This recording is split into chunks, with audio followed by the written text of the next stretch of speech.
7대1로 참패한 팀 선수들이 경기 끝나자마자 손흥민한테 줄 서서 사진 찍어달라고 조른 이유, 여러분은 아시나요?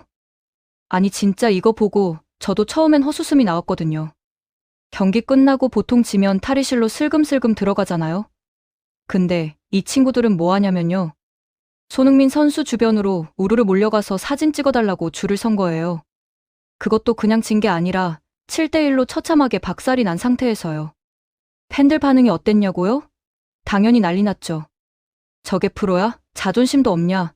염치가 어디 갔냐? 이런 댓글들이 실시간으로 쏟아졌어요. 그런데 여러분, 진짜 이 장면의 본질을 이해하려면 손흥민이라는 선수가 지금 세계 축구계에서 어떤 위치에 있는지부터 정확하게 파악해야 하거든요. 단순히 한국 축구 대표팀의 주장이라는 타이틀을 넘어서 이 친구는 지금 글로벌 축구 생태계에서 완전히 다른 차원의 레전드 반열에 올라 있는 상태예요. 일단 기본 스펙부터 볼까요? 프리미어 리그 득점왕이에요. 아시아 선수 최초죠. 이게 얼마나 미친 기록인지 아시나요? 프리미어 리그가 뭔지 모르시는 분들을 위해 설명드리면 전 세계에서 가장 경쟁이 치열하고 피지컬이 강한 리그예요. 유럽 5대 리그 중에서도 최고 수준의 신체 능력과 스피드를 요구하는 곳이거든요. 거기서 득점왕을 차지한다는 건 호날두, 살라, 케인 같은 괴물들을 다 제치고 정상에 올랐다는 의미예요. 그리고 유로파 리그 우승도 있죠. 세비야가 유로파 리그 전문팀이라고 불릴 정도로 이 대회는 정말 우승하기 어려운 대회거든요. 토트넘이라는 팀이 트로피 가뭄으로 유명한 팀인데 손흥민이 그 가뭄을 끝낸 거예요. 팀 역사상 몇 안 되는 유럽 대회 우승 트로피를 안겨준 선수가 바로 손흥민이라고요. 자, 여기까지만 들어도 충분히 대단하죠? 근데 진짜 손흥민의 클래스는 여기서 시작이에요. 이번 시즌 미국 메이저 리그 사커로 이적한 손흥민은 그야말로 무쌍을 찍고 있거든요. 레알 에스파냐와의 1차전에서 어떻게 했는지 아세요? 혼자서 1골 3도움이에요. 원맨쇼라는 표현도 부족할 정도죠. 팀이 6대1로 이겼는데 거의 모든 공격 포인트에 손흥민이 관여한 거예요. 그리고 불과 3일 뒤에 열린 경기가 진짜 레전드예요. 상대가 누구였냐고요? 바로 리오넬 메시가 있는 인터 마이애미였어요. 메시요 메시. 축구의 신이라고 불리는 그 메시 말이에요. 많은 사람들이 이 경기 전에 예상했죠. 아무리 손흥민이라도 메시 상대로는 힘들지 않을까? 근데 결과가 어땠냐고요? 손흥민이 선제골을 어시스트하면서 팀을 3대0 완승으로 이끌었어요. 메시는 그 경기에서 다소 무기력한 모습을 보였고요. 이 대목에서 소름 돋지 않나요? 메시라는 레전드를 상대로 손흥민이 압도적인 퍼포먼스를 보여준 거예요. 물론 메시도 나이가 있고 컨디션 이슈가 있었을 수 있어요. 하지만 그걸 감안하더라도 손흥민의 활약은 정말 놀라운 수준이었거든요. 미국 현지 언론들이 뭐라고 했는지 아세요? 메시의 시대는 갔고 이제 손흥민의 시대가 왔다라고 대서특필했어요. 조금 과장된 표현일 수도 있지만 적어도 미국 시장에서 손흥민의 영향력이 얼마나 막강한지 보여주는 대목이죠. 이런 분위기 속에서 레알 에스파냐와의 2차전이 열렸어요. 사실 1차전에서 이미 5골 차로 크게 이긴 상태라 2차전은 그냥 형식적인 경기가 될 거라는 게 대체적인 관측이었어요. 실제로 도스 산토스 감독도 대규모 로테이션을 단행했죠. 선발 11명 중에 주전으로 나온 선수가 손흥민과 부안가 단 2명뿐이었거든요. 나머지는 다 2군 선수들이었어요. 근데 전반전 경기 내용이 좀 아쉬웠어요. 후보 선수들이 손흥민과 호흡이 전혀 맞지 않았거든요. 손흥민이 공간을 파고들면 패스가 안 나오고 패스를 달라고 하면 엉뚱한 곳으로 공이 가고 팬들이 좀 답답해하는 분위기였죠. 차라리 손흥민을 쉬게 하지 왜 2군이랑 섞어서 쓰냐 이런 반응들이 나왔어요. 그리고 후반전 시작하자마자 감독이 손흥민을 교체로 빼버렸어요. 이것도 논란이 좀 있었어요. 일부 팬들은 전반전에 활약 못해서 빼는 거 아니냐. 손흥민도 이제 늙었나 이런 악의적인 댓글을 달기도 했거든요. 근데 축구 좀 아시는 분들은 다 이해하셨어요. 주말에 중요한 원정 경기가 있었고 이미 16강 진출이 확정적인 상황에서 손흥민이 무리할 이유가 없었던 거죠. 특히 이 경기가 LAFC의 홈구장에서 열린 시즌 첫 홈경기였어요. 감독 입장에서는 손흥민을 홈팬들에게 선보이고 싶었던 거예요. 우리 팀의 슈퍼스타를 봐라 이런 메시지를 전달하고 싶었던 거죠. 그래서 전반전만 뛰게 하고 일찍 쉬게 한 거예요. 정말 합리적인 판단이었죠. 결국 경기는 1대0으로 LAFC가 승리했어요. 합계 점수 7대1점 압도적인 승리였죠. 근데 진짜 화제는 경기가 끝난 직후에 터졌어요. 대패를 당한 레알 에스파냐 선수들이 손흥민 주변으로 우르르 몰려든 거예요. 처음엔 위로라도 하려나 싶었는데 아니었어요. 사진을 찍기 위해 줄을 선 거예요. 그것도 한두 명이 아니라 거의 팀 전체가요. 더 웃긴 건 선수들 사진을 찍어주던 상대팀 스태프까지 나도 찍어주세요 라며 나선 거예요. 이 장면을 본 사람들 반응이 갈렸어요. 어떤 사람들은 프로 선수로서 자존심이 있지, 저게 뭐냐라고 비난했고, 또 어떤 사람들은 손흥민이니까 가능한 일이다라며 옹호했죠.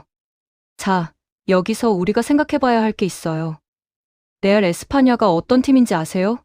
온두라스 리그팀이에요. 온두라스가 어디 있는지 모르시는 분들 많으실 거예요. 중앙 아메리카에 있는 작은 나라예요. 축구 수준으로 치면 세계 100위권 밖이라고 보시면 돼요. 그런 팀 선수들한테 손흥민은 그야말로 신과 같은 존재인 거예요. 생각해보세요. 프리미어 리그에서 활약하고 챔피언스 리그 결승전에도 나갔고 유로파 리그 우승도 한 선수. 그런 선수와 같은 필드에서 90분을 함께 뛴다는 게 그들한테는 평생의 영광인 거죠. 실력 차이가 너무 커서 경기 자체는 일방적이었지만 그래도 손흥민이라는 레전드와 함께 경기를 했다는 것만으로도 그들에겐 엄청난 의미였던 거예요. 그리고 여기서 손흥민의 진짜 클래스가 나와요. 상대팀 선수들이 사진을 찍자고 하니까 손흥민이 어떻게 했냐고요?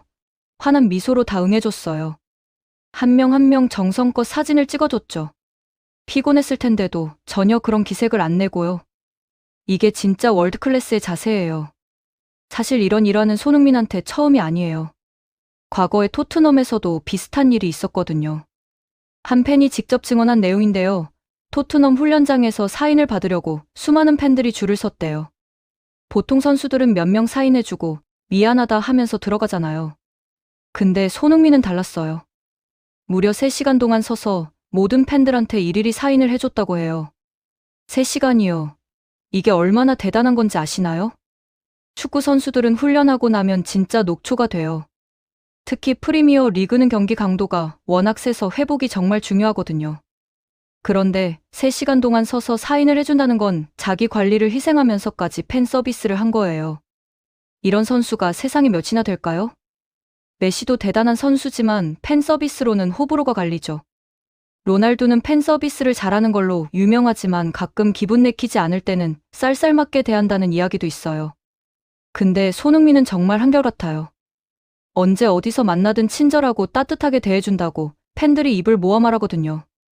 이런 인성이 어디서 나왔을까요? 저는 한국적인 교육의 힘이라고 생각해요. 손흥민 아버지가 엄격하게 키운 걸로 유명하잖아요. 축구 실력뿐만 아니라 인성교육도 철저하게 시켰죠. 내가 아무리 축구를 잘해도 사람이 되어야 한다라는 가르침을 계속 받으며 자랐어요. 그게 지금 손흥민이라는 선수를 만든 거죠. 유럽이나 남미 선수들은 어릴 때부터 개인주의 문화에서 자라요. 물론 그게 나쁘다는 건 아니에요. 하지만 동양적인, 특히 한국적인 예의와 겸손함은 손흥민만의 차별화된 무기가 됐어요. 유럽 무대에서 아시아 선수들이 성공하기 어려운 이유 중 하나가 문화적 장벽이거든요. 근데 손흥민은 그 장벽을 인성으로 무너뜨린 거예요. 토트넘 동료들이 손흥민을 얼마나 좋아하는지 아세요? 케인이 인터뷰에서 손은 내가 만난 최고의 프로페셔널이다라고 했어요. 델리 알리도 손형은 진짜 착하다라고 말했죠. 이건 단순히 친한 척하는 립서비스가 아니에요. 진심으로 존경하고 좋아한다는 거예요. 특히 유럽 축구계에서 아시아 선수에 대한 편견이 얼마나 심한지 아시나요? 과소평가는 기본이고 은근한 인종차별도 많아요. 일본 선수들도 유럽에서 많이 뛰고 있지만 손흥민만큼 존경받는 선수는 없어요. 왜 그럴까요? 실력도 실력이지만 인성이 뒷받침되지 않으면 진정한 리스펙트를 받을 수 없거든요. 가가와 신지, 나가토무 유토 이런 선수들도 나름 유럽에서 활약했어요. 근데 손흥민만큼의 임팩트를 남겼나요? 아니에요. 왜냐하면 그들은 축구 실력만 있었지 손흥민처럼 전인격적으로 존경받는 캐릭터는 아니었거든요. 물론 그들도 좋은 선수들이에요. 하지만 손흥민과는 차원이 다르다는 거죠. 일본 언론들이 손흥민을 어떻게 평가하는지 아세요? 한국이 부럽다. 왜 일본에는 손흥민 같은 선수가 없냐? 이런 기사가 계속 나와요. 일본은 축구에 얼마나 많은 투자를 했어요. J리그도 오래전에 만들었고 유소년 시스템도 체계적으로 갖췄죠. 근데 손흥민 같은 선수는 못 만들어냈어요. 왜일까요? 저는 한국 축구의 저력이라고 생각해요. 한국 선수들은 근성이 달라요. 박지성이 그랬고, 이영표가 그랬고, 지금 손흥민이 그렇죠. 유럽에서 살아남으려면 기술만으로는 안 돼요. 끈기와 투지, 그리고 팀을 위한 희생정신이 필요해요. 손흥민은 그 모든 걸 다 갖췄어요. 특히 손흥민의 활동량은 정말 미친 수준이에요. 프리미어 리그에서 경기당 평균 11km를 뛴다고 해요. 공격수 치고는 엄청난 활동량이죠. 보통 공격수들은 78km 정도 뛰거든요. 근데 손흥민은 미드필더처럼 뛰어요. 공격할 때는 최전방에 있다가 수비할 때는 미드필더 라인까지 내려와서 압박을 가해요. 이게 가능한 이유가 뭐냐고요? 체력 관리가 철저하기 때문이에요. 손흥민은 식단 관리가 엄격하기로 유명해요. 치킨이나 피자 같은 건 거의 안 먹고 탄수화물도 조절해서 먹어요. 술은 당연히 안 마시고요. 매일 아침 일찍 일어나서 스트레칭하고 밤에는 일찍 자요. 이런 철저한 자기 관리가 30대 중반에도 최고의 컨디션을 유지할 수 있게 해주는 거죠. 반면에 어떤 선수들은 재능은 있는데 자기 관리를 못해서 일찍 은퇴하잖아요. 호나우지뉴가 대표적이에요. 엄청난 재능을 가졌지만 사생활 관리를 못해서 30대 초반에 몰락했죠. 근데 손흥민은 달라요. 오히려 나이가 들수록 더 성숙해지고 더 완벽해지고 있어요. LAFC로 이적한 것도 정말 현명한 선택이었어요. 많은 사람들이 왜 프리미어 리그를 떠나냐, MLS는 수준이 낮지 않냐, 이렇게 말했어요. 근데 손흥민의 생각은 달랐던 거죠. 프리미어 리그에서 10년 넘게 최고 수준의 경기를 소화했어요. 이제는 조금 여유를 가지면서도 축구를 즐기고 싶었던 거예요. 그리고 MLS가 수준이 낮다는 건 편견이에요. 메시가 왔고, 부스케츠가 왔고, 호르디 알바도 왔어요. 이탈리아의 레전드 인시네도 있고요. MLS는 지금 급속도로 발전하고 있어요. 특히 손흥민 같은 슈퍼스타가 오면서 리그의 위상이 더 올라가고 있죠. 손흥민이 MLS의 온두 관중 수가 얼마나 늘었는지 아세요? LAFC 홈. 경기 평균 관중이 전년 대비 30%나 증가했어요. 손흥민 유니폼도 불티나게 팔리고 있고요. 이게 바로 스타 플레이어의 힘이에요. 실력뿐만 아니라 흥행 면에서도 리그에 엄청난 기여를 하고 있는 거죠. 미국 시장에서 아시아 선수가 이 정도 인기를 끄는 건 정말 이례적인 일이에요. 미국은 전통적으로 남미나 유럽 선수들을 선호하거든요. 근데 손흥민은 그 벽을 깼어요. 어떻게 가능했을까요? 앞서 말한 것처럼 실력과 인성이 함께 받쳐주기 때문이에요. 미국 팬들이 손흥민을 좋아하는 이유 중 하나가 겸손함이에요. 미국 스포츠 문화는 자기 과시가 강한 편이잖아요. 농구든 미식축구든 자기가 득점하면 세레머니가 화려해요. 근데 손흥민은 달라요. 골을 넣어도 조용히 동료들과 기뻐할 뿐이에요. 오히려 어시스트를 해준 동료를 치켜 세워주죠. 이런 모습이 미국 팬들한테 신선하게 다가온 거예요. 특히 한인 커뮤니티에서는 손흥민이 완전 영웅이에요. LA는 한인들이 정말 많이 사는 도시잖아요. 손흥민 경기가 있는 날이면 한인타운이 발칵 뒤집혀요. 다들 LAFC 유니폼을 입고 응원을 가죠. 한 식당에서는 손흥민 경기를 틀어놓고 장사를 해요. 이런 게 다 문화적 영향력이에요. 손흥민은 단순한 축구 선수를 넘어서 한국의 소프트 파워를 대표하는 인물이 된 거예요.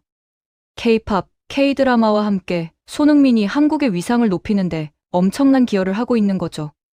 전 세계 사람들이 손흥민을 보면서 한국 사람들은 대단하구나 라고 생각하게 되는 거예요. 실제로 유럽에서 한국에 대한 인식이 많이 좋아졌어요. 예전에는 한국이 어디 붙어 있는 나라인지도 모르는 사람들이 많았거든요. 근데 지금은 달라요. 손흥민 덕분에 한국이라는 나라가 축구 강국으로 인정받고 있어요. 프리미어 리그 득점왕을 배출한 나라, 챔피언스 리그 결승전에 선수를 보낸 나라. 이런 이미지가 자리 잡은 거죠. 이게 얼마나 대단한 건지 비교를 해볼게요. 일본은 인구도 한국보다 많고 경제 규모도 크죠. 축구 인프라도 더 좋아요. 근데 손흥민만큼의 스타를 만들어냈나요? 못 만들어냈어요. 중국은 인구가 14억이에요. 그렇게 많은 인구에서도 손흥민 같은 선수가 안 나왔어요. 한국이 인구 5천만 명의 작은 나라인데 이런 선수를 배출한 게 얼마나 자랑스러운 일인지 모르겠어요. 손흥민의 성공은 우연이 아니에요. 한국 축구의 시스템, 한국인의 끈기, 한국적인 교육 방식이 만들어낸 필연적인 결과예요. 박지성부터 시작해서 지금 손흥민으로 이어지는 이 계보는 앞으로도 계속될 거예요. 지금 유럽에서 뛰고 있는 이강인, 황희찬, 김민재 이런 선수들도 다 손흥민의 뒤를 잇고 있는 거거든요. 특히 김민재의 활약도 정말 대단해요. 바이에른 뮌헨이라는 독일 최고의 클럽에서 주전 센터백으로 뛰고 있잖아요. 바이에른은 수비수를 정말 까다롭게 뽑는 팀이에요. 근데 김민재가 그곳에서 인정받고 있다는 건 한국 수비수의 수준이 세계적이라는 증거죠. 이강인도 마찬가지예요. 파리 생제르맹이라는 프랑스 최고의 클럽에서 중요한 경기마다 출전하고 있어요.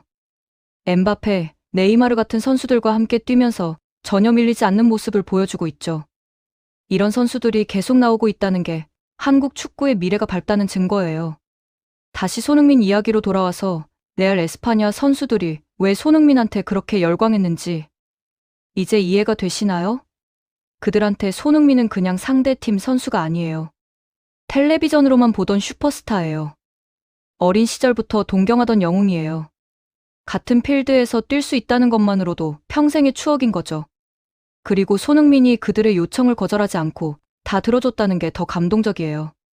바쁘고 피곤했을 텐데도 환한 미소로 일일이 사진을 찍어줬잖아요. 이게 진짜 프로페셔널의 모습이에요. 자기가 어떤 위치에 있는지 정확히 알고 그에 걸맞게 행동하는 거죠. 생각해보세요. 만약 손흥민이 피곤한데 나중에 하자 이렇게 했다면 어땠을까요? 당장은 편했겠지만 손흥민의 이미지에 큰 타격이 갔을 거예요. 근데 손흥민은 그러지 않았어요. 항상 팬들과 상대 선수들을 배려하는 모습을 보여주죠. 이게 진정한 스타의 자세예요.